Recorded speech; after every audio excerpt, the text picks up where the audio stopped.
warahmatullahi wabarakatuh. Perkenalkan, nama saya Angelita Putri dari Universitas Pikmaraha. Di sini saya akan menjelaskan tentang makalah saya yang berjudul Landasan Strategi Pembelajaran. Dosen Ibu Reni Mulyani, Eskom EPD. Di sini yang pertama ada pengertian tentang strategi.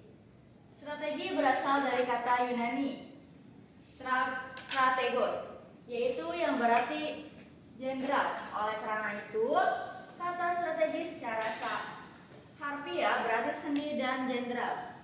Kata ini mengacu pada apa yang merupakan perhatian utama manajemen puncak organisasi. Secara khusus, strategi adalah penempatan misi perusahaan, penempatan sasaran organisasi dengan mengikat kekuatan eksternal dan internal, perumusan kebijakan dan strategi tertentu mencapai sasaran dan memastikan implementasinya secara tepat, sehingga tujuan dan sasaran utama organisasi akan tercapai.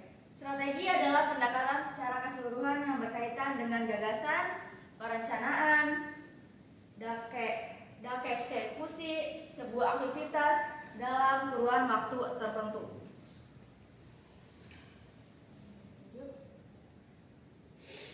Di dalam strategi yang baik, terdapat koordinasi tim kerja, memiliki tema, mengidentifikasi faktor pendukungnya sesuai dengan prinsip-prinsip pelaksanaan gagasan secara rasional, efisiensi dalam pendanaan dan memiliki taktik untuk mencapai tujuan secara efektif.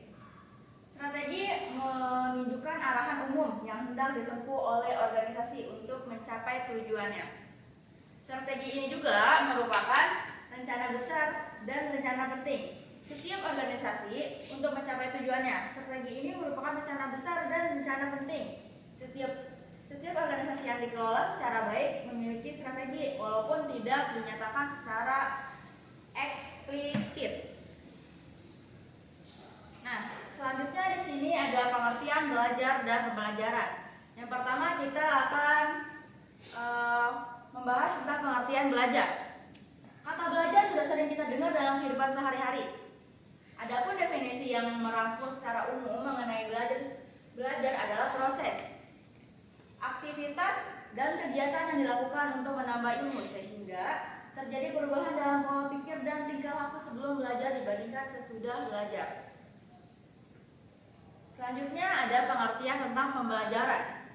Apabila kita patokan pada Undang-Undang Sistem Pendidikan Nasional Nomor 20 Tahun 2003 yang menyatakan bahwa pembelajaran itu merupakan proses interaksi peserta didik dengan pendidik dan sumber belajar pada suatu lingkungan belajar.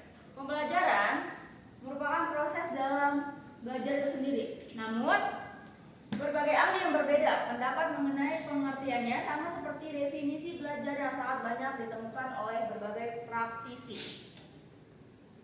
Lanjut, di sini C ada klasifikasi strategi pembelajaran. Klasifikasi strategi pembelajaran adalah pengelompokan strategi. Pengelompokan strategi pembelajaran berdasarkan segi-segi yang sejenis yang terdapat dalam setiap strategi pembelajaran. Strategi dapat diklasifikasikan menjadi 5. Yang pertama, ada strategi pembelajaran langsung. Yang kedua, ada strategi pembelajaran tidak langsung. Yang ketiga, ada strategi pembelajaran interaktif. Yang keempat, ada strategi pembelajaran empirik atau eksperiensial. Dan yang terakhir, yang kelima, ada strategi pembelajaran mandiri. Lanjut, di sini D ada ciri-ciri pembelajaran. Ciri-ciri pembelajaran ini di dalam buku kurikulum dan pembelajaran karya Dr. Omar Hamalik dijelaskan bahwa ada 3 ciri khas yang terkandung dalam sistem pembelajaran, yaitu ada rencana. Rencana ialah penataan ketenagaan, material, dan prosedur. Lalu ada kesalingtergantungan atau interdependence antara unsur-unsur sistem pembelajaran yang serasi dalam suatu keseluruhan. Yang terakhir ada tentang tujuan. Tujuan sistem pembelajaran mempunyai tujuan tertentu yang hendak dicapai. Lanjut. Di sini ada evaluasi pembelajaran. Evaluasi atau penilaian adalah proses perencanaan, memperoleh dan menyediakan informasi yang diperlukan untuk membuat beberapa alternatif saat membuat keputusan.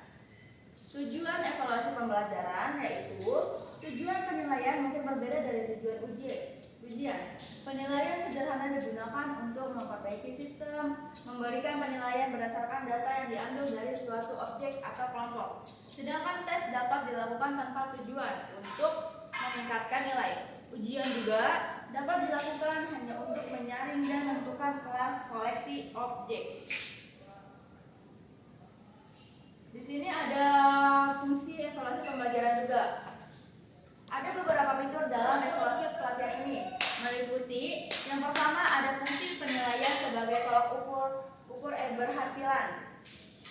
Yang kedua, ada penilaian fungsi penempatan. Yang ketiga, ada penilaian fungsi diagnostik. Dan yang keempat, ada penilaian fungsional secara selektif. Terima kasih, mungkin itu saja yang dapat saya jelaskan. Kurang lebihnya mohon maaf. Wassalamualaikum warahmatullahi wabarakatuh.